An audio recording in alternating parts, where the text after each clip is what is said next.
21 mind-blowing lessons from the book, The Wealth Money Can't Buy.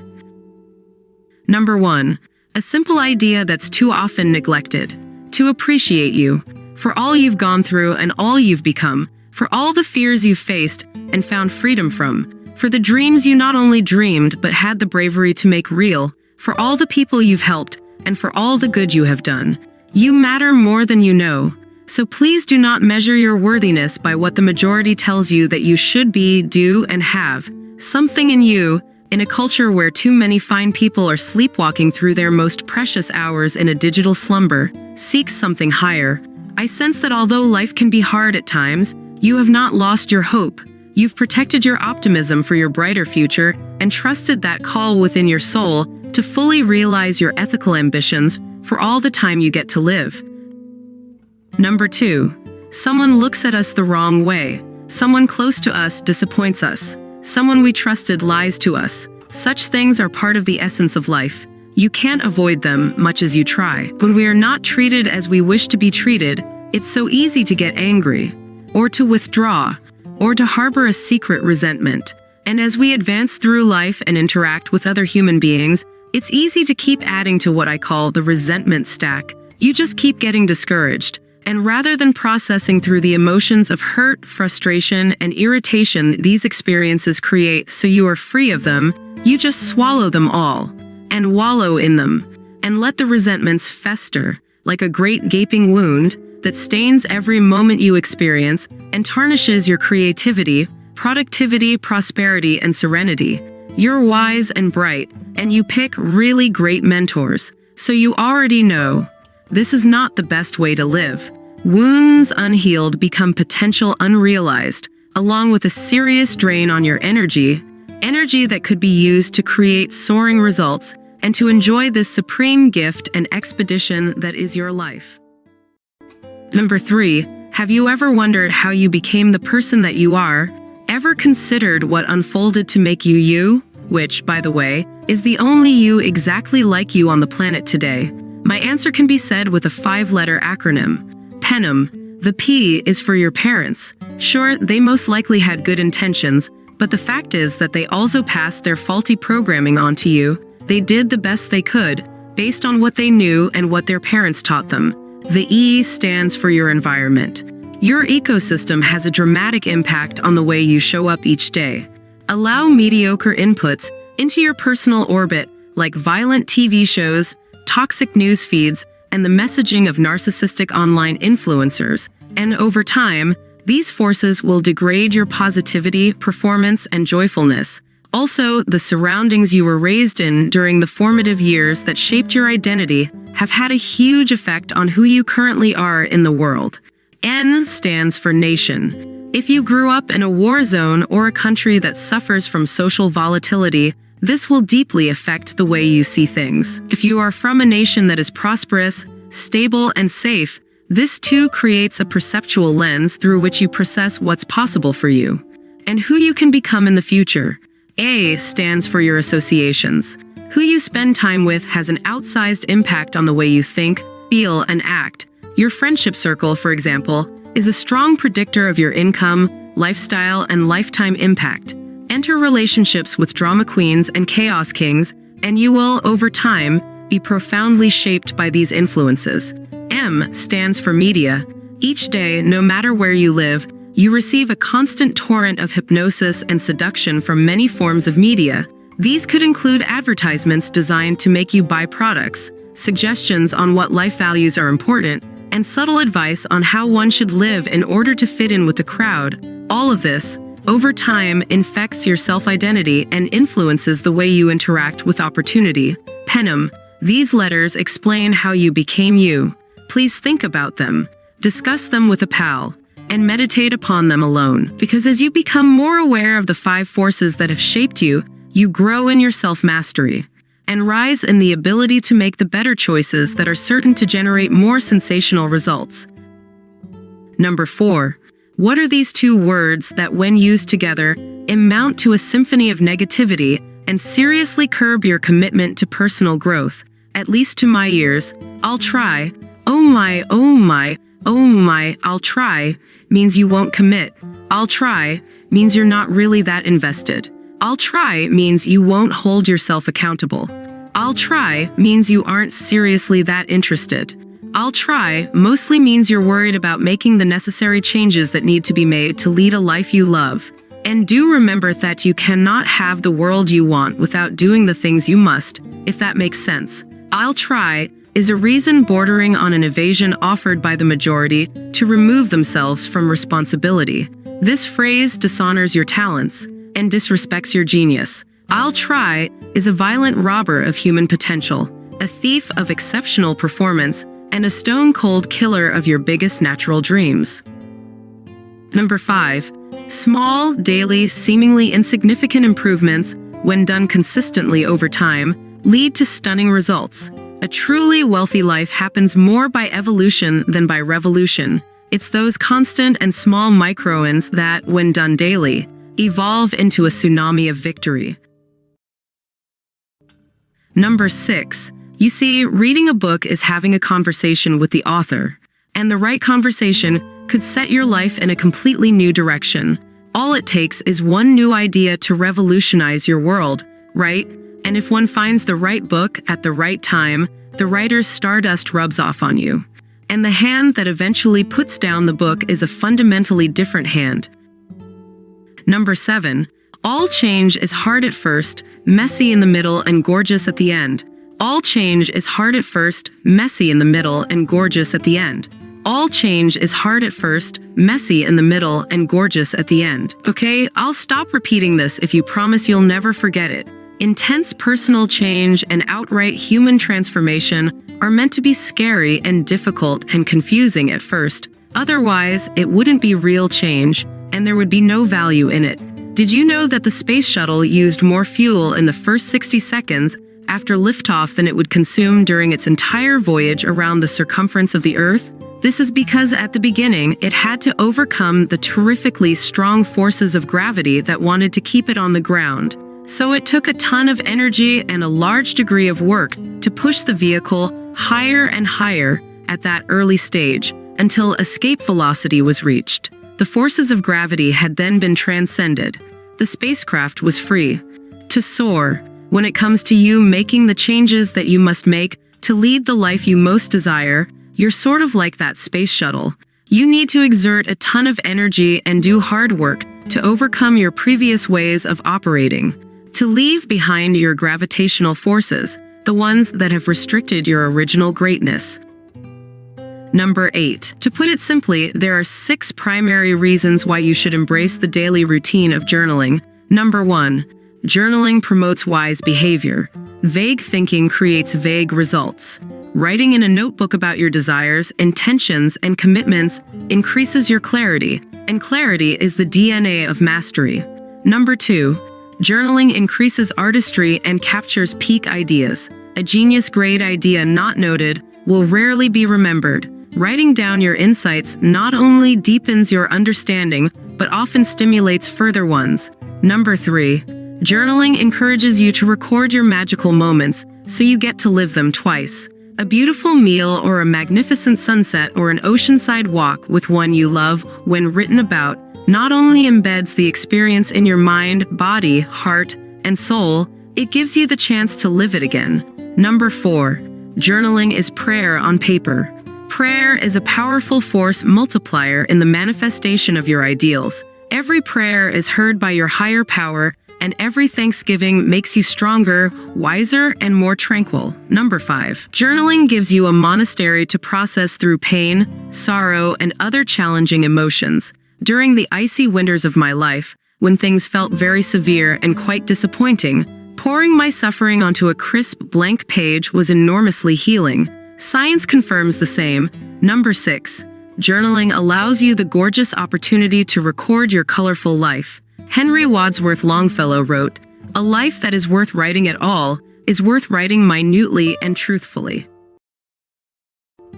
Number 9. Health is a type of wealth. If you don't feel good physically, mentally, emotionally, and spiritually, all the money, possessions, and fame in the world mean nothing. Lose your wellness, which I pray you never will, and I promise you that you'll spend the rest of your days trying to get it back. In one wisdom tradition, It is spoken, "When we are young, we are willing to sacrifice all of our health for the pursuit of wealth, and once we are old, we become willing to sacrifice all of our wealth for even one day of good health." Number 10. In the past, the common understanding was that the genes you inherited from your parents determined your physical destiny. The nature versus nurture debate has been solved, and scientific research now confirms that the way human beings develop in terms of our physical and mental health involves both the natural genes we have received from previous generations and environmental factors such as the quality of our thinking, our daily fitness habits, our eating behaviors, and our sleep protocols. Yes, your environment and lifestyle choices have a powerful ability to alter the expression of the genes you have inherited. You need not be a victim to your genetics. By installing healthier practices, such as early morning exercise, managing stress through regular meditation, or taking the walks in nature, breathing properly, eating chemical-free and unprocessed food, fasting intermittently, consuming less alcohol, taking at least a day a week away from digital devices, exposing ourselves to cold showers or hot baths, and resting deeply, we can actually turn off genes within our genomes that would have caused us to function poorly or get sick and turn on the ones that will optimize our wellness and lead to a long, disease-free life. Number 11. What's the point of having everything society has told you that you should strive to own if, once you have it, you feel completely empty and are constantly concerned about losing everything you have? I've discovered that the key to a great life is to be in the world yet not be attached to it. Do your best, then let life do the rest, right? And everything that happens for a marvelously good reason. Even if in the moment things look bad, yes, human existence is all a game of sorts. Participate in the game because we do live on planet Earth, so that's sort of what we've signed up for. Yet don't forget that it's all an illusion in so many ways, and that what the majority tells you is important is generally very unimportant. I guess what I'm suggesting is please don't spend the best days of your life climbing a mountain only to realize when it's too late that you've climbed the wrong one. Wasting a life is a tragic mistake. Number 12. We don't stop playing because we grow old because we stop playing, noted Irish playwright George Bernard Shaw. Pure wisdom, isn't it? Our world is complex, full of very real concerns and a growing array of crises. I don't want to list them as, honestly, that would hurt my heart. Anyway, one of the smartest things you can do in this confusing age is to remember the words of my great and late friend Richard Carlson. Don't sweat the small stuff, and it's all small stuff. Look, my steadily growing and absolutely special friend, I'm not saying that the issues our civilization is now dealing with are small. Not at all. Yet life is for the living, and even if you're granted a long life, you'll be deep under the ground, pushing up daisies, before you know it. Sorry to say it, yet connecting with your mortality every once in a while puts more vitality into your days, because you become more conscious that they are limited. Number 13. I'm so happy that our culture is moving forward in the understanding that peak human health is more than just being physically fit. There's an emerging and growing recognition that having a vital body is worth nothing without mental vigor and a healed emotional life. Yet I do wish that the concept of spiritual wellness would seem less mysterious and mystical to most people. In my work with successful financiers, celebrity entrepreneurs, and iconic athletes, one of the learning models we start with is the 4 Interior Empires framework, which shows that world-class and highly satisfying health requires you to exercise and optimize in 4 important areas: mindset, your psychology; heart set, your emotionality; health set, your physicality; and soul set, your spirituality. Without dedication to improvement in each of these realms of wellness, you will never ever be able to lead your richest and most beautiful life. Soul set has nothing to do with religion. Not at all. Soul set training simply involves deepening your connection with your wisest self, that part of you that knows what is right for you, that stands strong and graceful in periods of trouble, that part of you that understands that to not realize your natural gifts and talents is to diminish the world, because we miss out on what your genius would produce. That part of you that is a giver versus a taker, and a hero, not a victim. Number 14. Here's a top law to live if you want to have super rich relationships with your intimate partner, family at large, and truest friends. If something is important to them, make it important to you. In other words, get behind the eyeballs of that person you love. Try to see the world as they do and sense how their heart is feeling on whatever issue, activity, or excitement they are sharing with you. This idea is about so much more than general empathy. It's about significantly amplifying the importance you give to something that you might usually dismiss, because the human being that you care about so much thinks and feels it's significant. And once you get really good at living this law, carry it out into your greater community. Live like this, and your life will become a gift, and a beautiful example to many. Number 15. Relationships are not meant to be relentlessly hard. The first thing you want to do is get really clear on your non-negotiables and what's most important to you in a relationship. Second, it's up to you to elegantly and strictly, and sometimes toughly, protect your priorities. We really do teach people how to treat us, and if you constantly let people betray and defeat you, they will think it's okay to do this to you. And each time they do, you will lose a little more of your self-respect and personal honor. Relationships can be hard at times, but they are not meant to be hard all the time. If you're in one of those bonds, you're in a toxic relationship. And as your mentor from afar, I really need to tell you that you should get out today. I know you don't think you can do better, or you're praying that somehow they'll change. But a red flag is a red flag, and you just might waste the greatest years of your life hoping it will turn green. Yes, you'll have to grieve your loss, and things will be hard for a while. But the pain of heartbreak will be a whole lot easier than the tragedy of what's coming if you stay. I'll repeat it. If you're in a relationship that's difficult daily, it's time for you to cut the connection. This is not a place that's good for you to be. You can do so much better. Hack the hook. Make a clean break. Now. Number 16. There's a giant difference between attachment and love. Attachment is needy, clingy, and fearful.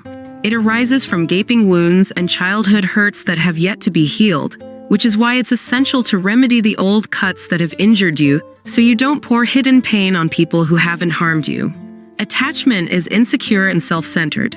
It makes us do things in relationships that are unhealthy for us, like being attracted to a partner who mistreats you, staying in a toxic union too long, and thinking we can't find someone better than the troubled person we are with. Love is completely different.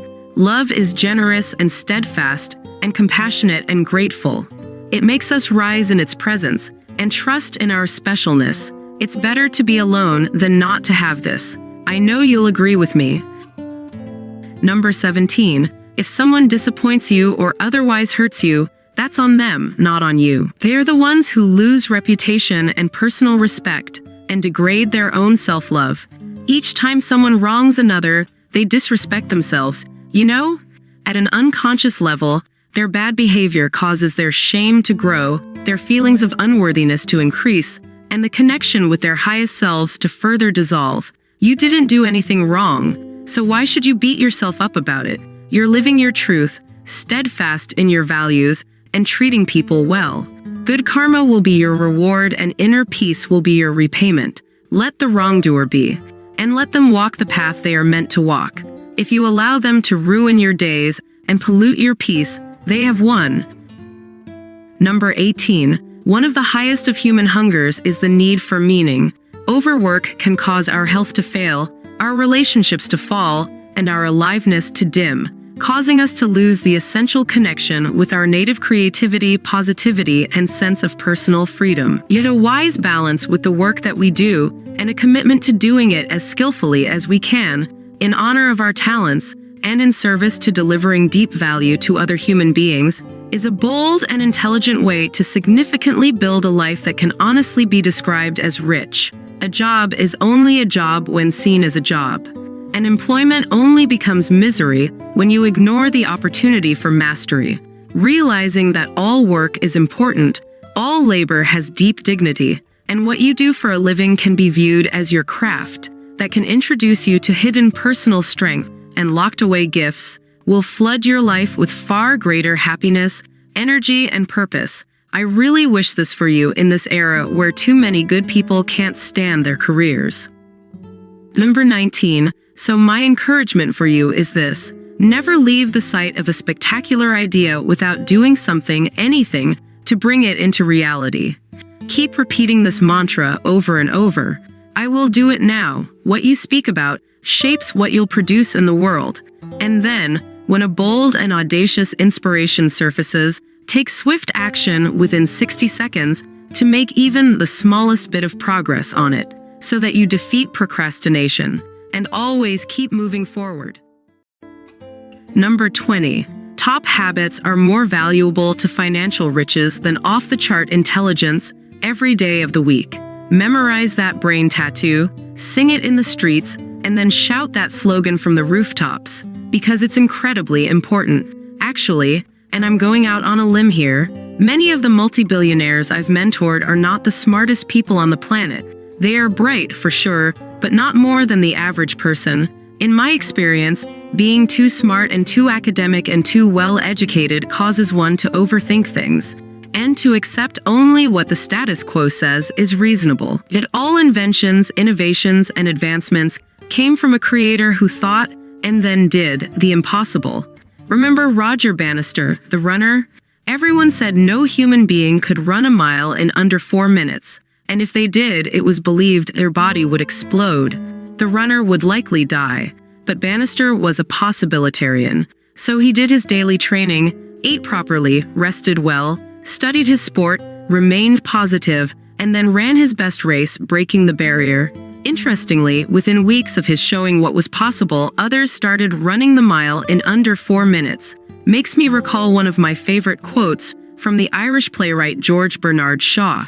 The reasonable man adapts himself to the world. The unreasonable one persists in trying to adapt the world to himself. Therefore, all progress depends on the unreasonable man. Number 21. Too many good people among us really do live the same year 80 times and call it a life.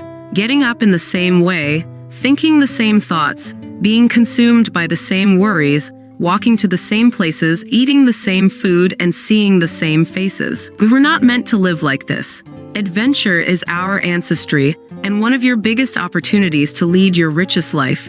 Adding more wonder into your days, whether through actual travel to new sites or simply by reading a book that transports you to new lands, or taking a novel route to work, or embracing a fresh routine, really is a currency of vast beauty.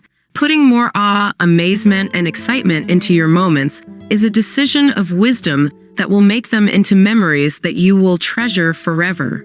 Rich memories are more valuable than cash money, you know. Yes, my always growing companion on this journey into true success and authentic prosperity. Leading a life filled with passionate pursuits and enthusiastic explorations is very much a form of wealth. We are most awake when we are exploring and progressing, voyaging and daring. We are closest to our best selves when we are living audaciously instead of cautiously.